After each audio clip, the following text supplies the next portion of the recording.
नमस्कार, बहुत बहुत स्वागत है आपका जगत मीडिया में और मैं हूं आपके साथ खुशबू सिंह। आइए रुक करते हैं इस वक्त से जुड़ी कुछ बड़ी खबरों की ओर। रविवार 22 अक्टूबर को प्रदेश भाजपा के सिविल लाइन में मीडिया सेंटर के उद्घाटन कार्यक्रम के दौरान नेता प्रतिपक्ष राजेंद्र राठौड़ ने मीडिया कर्मियों से कहा कि जैसे जैसे चुनाव के नामांकन की तारीखें नजदीक आएंगी, कांग्रेस के कई दिग्गज नेता कांग्रेस के डूबते जहाज से उतरकर पार्टी बदल लेंगे। वहीं एक और जगत मीडिया के द्वारा पूछे गए सवाल की भाजपा के द्वारा जारी दूसरी लिस्ट में केंद्रीय नेता दबाव में रहे, इसका कोई जवाब नहीं दे पाए। इस पार्टी के अंदर कार्यकर्ता पंच निष्ठाओं से जुड़ता है, एक मिशन के साथ जुड़ता है। यदा कदा छोटी मोटी बात होती है, जो घर की बात है, वो अपने आप का समय के अनुसार ठीक हो जाती है। आपने देखा होगा आज भारतीय जनता पार्टी के 124 योद्धा इस लोकतंत्र के युद्ध में मैदान के अंदर खंभ ठोक रहे हैं, और एक कांग्रेस है सत्ता में बैठी है अंतर्गत, तो उसको कहते हैं आज तक 3 दर्जन भी अपने उम्मीदवारों को मैदान में उतार नहीं पाई। मैं दावे के साथ कहता हूं, कांग्रेस के नेता अशोक गहलोत जी ने कहा था अगस्त के अंदर कांग्रेस पार्टी अपने उम्मीदवारों को मैदान में उतार देगी।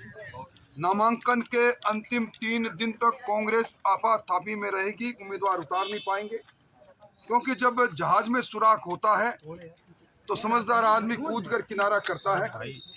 आपने लगातार कांग्रेस के बड़े बड़े दिग्गजों को इस कांग्रेस के जहाज से उतरते देखा है।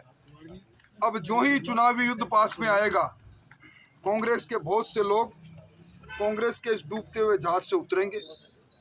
दीवार पर लिखा हुआ साफ दिखाई देता है कि कांग्रेस जिसने आभासी सरकार यहाँ के लोगों को दी, सपनों के सौदागर सरकार दी, जिस सरकार में लूट और झूठ का खेल खूब चला, वो सरकार अब उस सरकार के बारे में असलियत लोगों के सामने आ गई।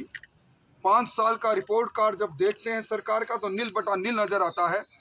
सारी योजनाएं स्वतः बंद इसलिए हो गई, चाहे वो अन्नपूर्णा योजना हो, चाहे स्मार्ट टेलीफोन की योजना हो, चाहे दूसरी चिरंजीवी योजना से लेकर अनेकों योजना पर ताला इसलिए लग गया कि इन्होंने बजट में प्रावधान ही नहीं किया था।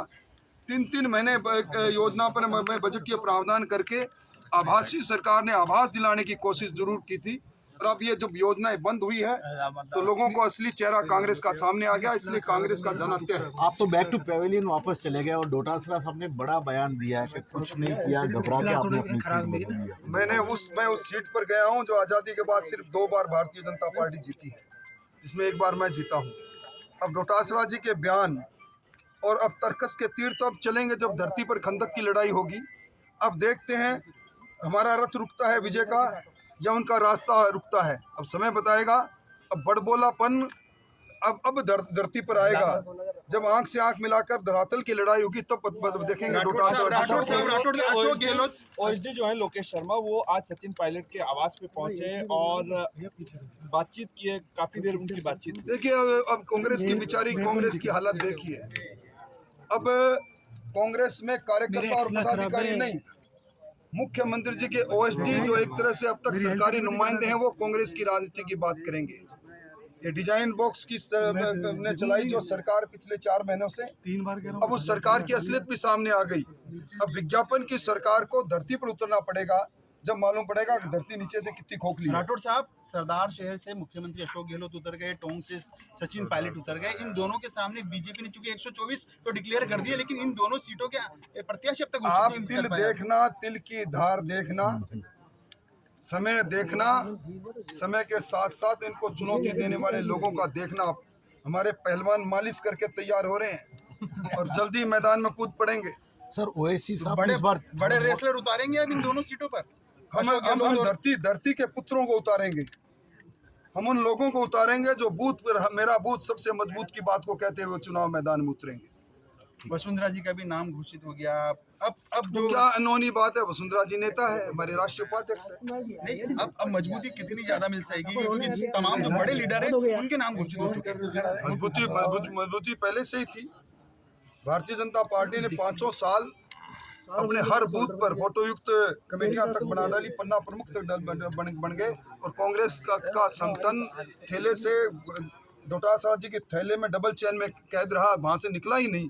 एक बार निकला और जंबो जेट की तरह कुछ सचिव बनाए और वो फिर बैक टू द पवेलियन जब आरोप लगे तो वापिस आ गए। गहलोत कैबिनेट के अधिकतर मंत्रियों को पहली सूची में जगह नहीं मिल पाई। प्रताप सिंह खाचरिया सिविल लाइन थे, उनको जगह नहीं मिल पाई। ऐसे तमाम मंत्री हैं। ये घबराहट की निशानी है। मैं कह रहा हूँ ना, लोकतंत्र में युद्ध है।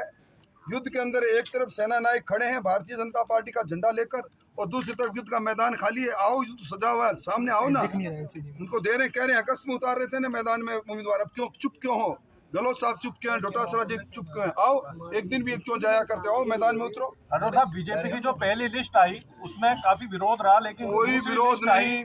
तो उसमें क्या केंद्र की तरफ से कुछ इस तरीके से रणनीति बनाई गई और कुछ ऐसे कोई विरोध नहीं दिया गया जो नहीं चाह रहे थे? सामूहिकता के आधार पर हम सब लोगों ने निर्णय लिए हैं।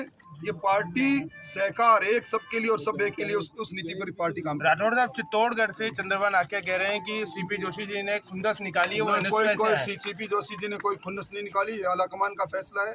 मैंने उनसे बात करने की कोशिश की, उनको समझाइश करने की कोशिश की, वो समझ जाएंगे।